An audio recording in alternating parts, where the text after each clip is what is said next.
What is up, guys? Priscilla Williams, aka TheSwolefessor, here to educate you on health and social well-being. And today, guys, we're going to be talking about your metabolism, more specifically, metabolic damage, and the fact that it doesn't really exist. It's not a thing, at least not in the way that most of you think it is. Now, you guys who have seen my video over the starvation mode myth, where I separated the facts from the myths about what starvation mode is, how it actually works, and how there's never a point where, oh, you've been in a deficit for so long, or your calories are so low to where you're gonna like stop losing fat. No, if you're in a deficit, you're going to keep losing weight. And in that same video, I went over like, you know, the Minnesota experiment and everything like that. So I'll have that link in the description down below so you guys can check that out. Those of you who haven't seen it, so you have a better understanding of things I'm gonna be going over right now. But as usual, I'll make sure to find a quick read to go with this video that will go into more details about, you know, the Minnesota experiment, about metabolic damage, and pretty much all the points I'm gonna be hitting in this video, but in a little bit more detail for those of you who wanna check that out. That will be in the description down below as well. Now, let's get right into it. So first of all, when I'm talking about metabolic damage, I'm referring to this idea that if you're in a deficit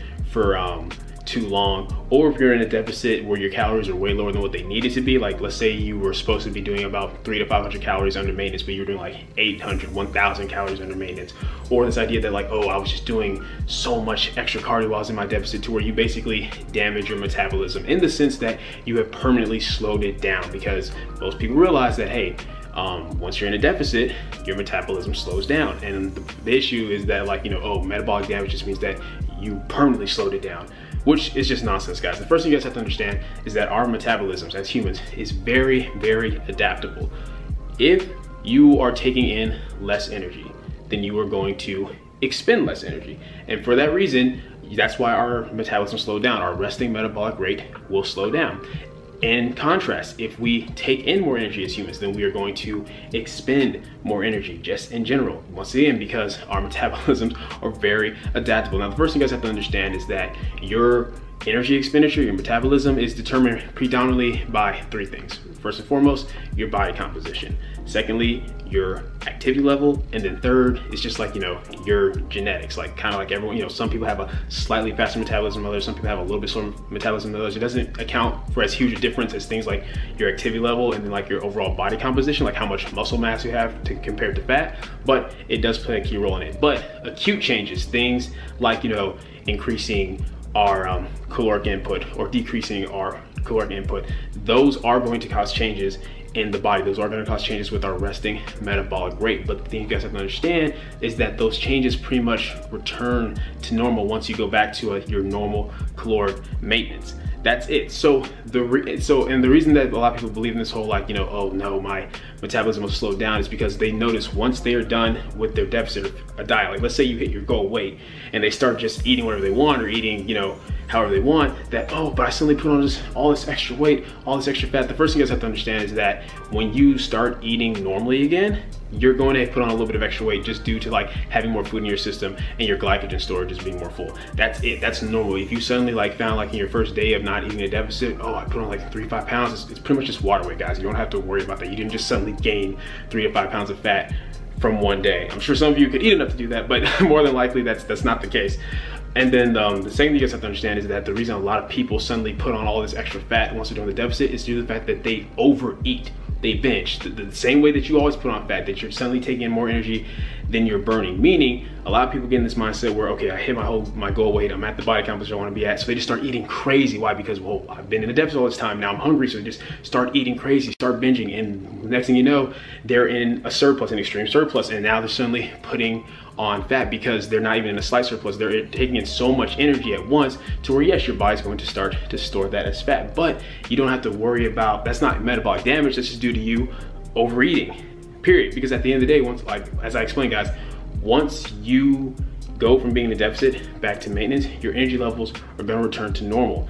And how fast that happens is going to depend on how much food you're eating. Meaning, though, if you start eating more immediately after your deficit, your metabolism is going to speed up a lot faster than if you start eating less and eating back gradually. But regardless, your metabolism is going to return back to normal. Your resting metabolic rate is going to go back to normal. There's no way you can damage it because you were in a deficit for so long. Like I mentioned, like in the Minnesota study, these guys, I believe, were like starving themselves for like, I want to say like almost half a year. And guess what? Once they started eating again, their metabolism went back to normal. Like they didn't hit, during the starvation mode, there wasn't a point where they stopped losing fat because, like, you know, oh, they were just eating so few calories, and when they started eating again, there wasn't any point where, oh, their metabolism just stayed slow. Like in the first few initial weeks, those who weren't eating as much food back in their system, it seemed like it slowed down. But as they continued to watch the trend for more weeks, they found that, okay, no, as they keep eating, their metabolism get back to normal. So with that being said, here are pretty much the key things you guys have to understand when it comes to, okay, so then what do I do when I've hit my goal weight or my goal composition?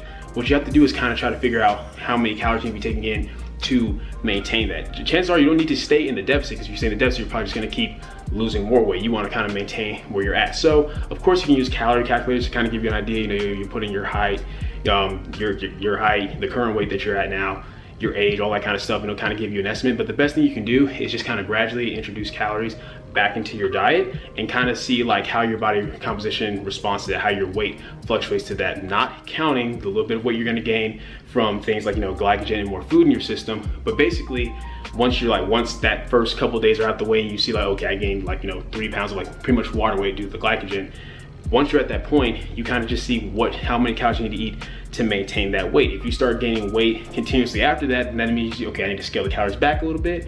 Or if you like I said, if you continue to lose weight, then that means that you need to keep adding calories back so you can kind of maintain the new weight that you're at. That's pretty much it, guys. It's really that easy. It's that simple. The reason that most of you have issues with this is because, once again, you start binge eating, you start overeating. So a lot of people's answer to this is like, okay, well then should I just do a refeed? A refeed is not necessary. It can be a great tool. It's pretty much just an easier way of getting close to that caloric maintenance, because you very gradually add like an exact amount of calories back week after week. So if you've been in a deficit, right, then maybe that first week you'll just add in like, you know, 25, 50 calories back into your diet. And then the next week you'll add, you know, 25, 50 calories back into your diet, and you'll just kind of gradually ease it back in so that you can better maintain that body composition and better gauge, you know, how much fat you're putting on and everything like that. But the main thing to understand, guys, is that a lot of this comes down to body composition. Those of us who have more muscle on our frames, once we're done with the deficit and kind of start introducing food back into our bodies, don't have to worry about putting on as much like, you know, excess fat so quickly as somebody who maybe like, you know, you lost a lot of weight, but maybe you weren't weight training during this time. Maybe you don't have a whole lot of muscle on your frame. So because of that,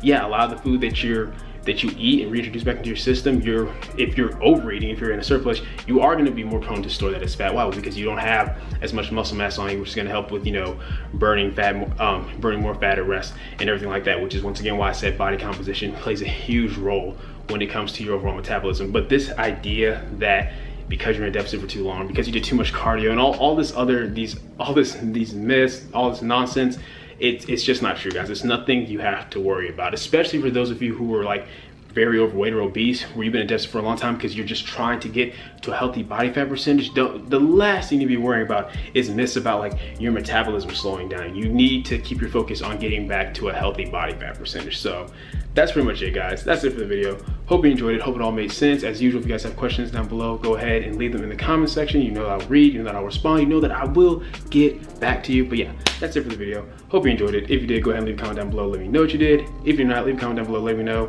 what I can do to get better. Like the video, share, subscribe. Keep it simple, specific, scientific.